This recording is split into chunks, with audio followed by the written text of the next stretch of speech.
Okay, LA. Okay, LA. The Lakers show some heart. Gotta give them props. They showed some really good heart today. D'Angelo Russell bounced back, and he's been the X factor, right? The series should have been 2-2 if you're being like completely honest with game 2 and the way it ended. D'Angelo Russell had 2 good games. They should have won both of them. Austin Reeves turned up today. Anthony Davis was absolutely sensational, especially rebounding wise. He had the glass, the offensive glass. They didn't allow Denver to get as many offensive rebounds as they usually get in this series. They got just 9 today, and Anthony Davis was the biggest reason for that.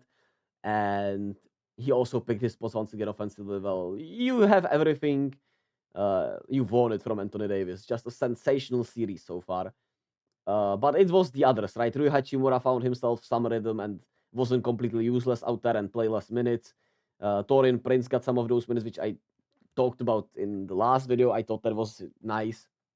And D'Lo and Austin Reeves did their thing. LeBron, he still gives you 30 every night on efficient shooting, no matter how. I feel like he's just been not playing well in these home games. He had 30 points, but 6 turnovers. Had once again some really bad body language, I thought. And I don't know, just weird games from LeBron.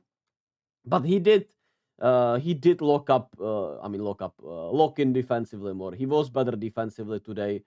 Didn't allow Aaron Gordon to, just have wide open layups on every single back cut. And that was huge, obviously. LeBron was better defensively today. And look, the Lakers did really well in the paint, were commanded in the paint, didn't turn the ball over besides LeBron, and the others showed up. While Denver's bench was pretty much useless today, which is their biggest weakness, right? Their bench has a lot of question marks. They have players that can turn up, but they're all. I mean, Justin Holiday is a shooter, and Reggie Jackson is an offensive player, but Christian Brown and Peyton Watson are more of a defensive specialists. So the question is, can you get one of those players going in a night? And they couldn't get any single one of those going. Jamal Murray, besides the game winner, he's not been really good in this series when you think about it. Besides that fourth quarter in game 2, Jamal Murray has just not been himself against the Lakers. And is that a good sign for Denver that he's not been able to get going, or is it a bad sign? Right? You figure out he'll be able to find himself eventually in this series, hopefully in game 5, so they can close it out. That's for sure the ideal situation for Denver. But you figure out he'll be able to find himself eventually in these playoffs. But it's been a struggle for Jamal offensively. His rhythm has been off. He can't, he isn't making wide open 3-pointers, which I think is the biggest question mark. And yeah, he hits some of those tough shots, but not as efficiently as you'd like. And Aaron Gordon was disappeared today. Wasn't as assertive, didn't have the energy he had in game 4. I mean, in game 3, just 3 rebounds today, 7 points. Aaron Gordon pretty much was non-existent in today's game. And I don't know if it was. I'll be honest. I don't know if it was anything the Lakers did to disrupt his rhythm, or if he wasn't just as aggressive. Like the Lakers, uh, you know, put more bodies on him, I guess, and they forced him to they took away the cuts, I suppose. But uh, I just didn't see the aggression from Aaron Gordon, the energy from him today. Maybe he just didn't have it today, which can happen.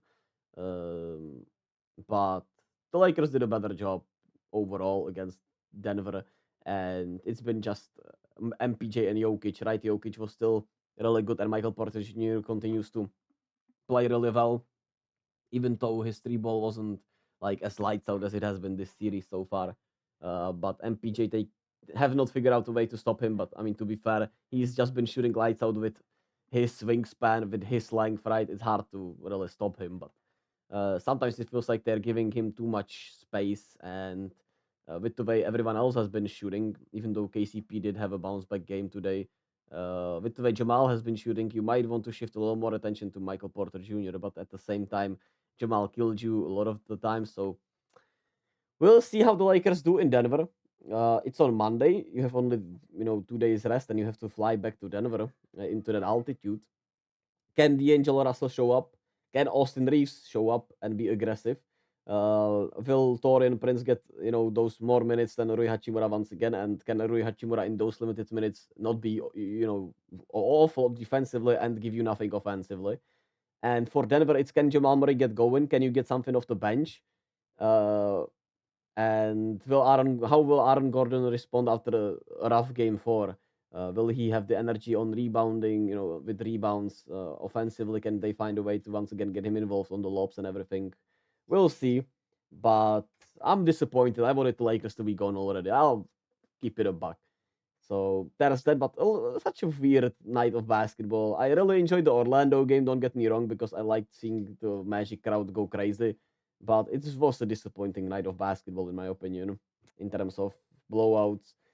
Uh, yeah, but excited to see tonight Knicks Philly, Clippers Dallas early here from 7 p.m. I'll be watching obviously, and I'm excited about that. So thank you all for listening. Thank you all for watching. Be kind to yourself and to others as always, and I'll catch you all in other playoff games.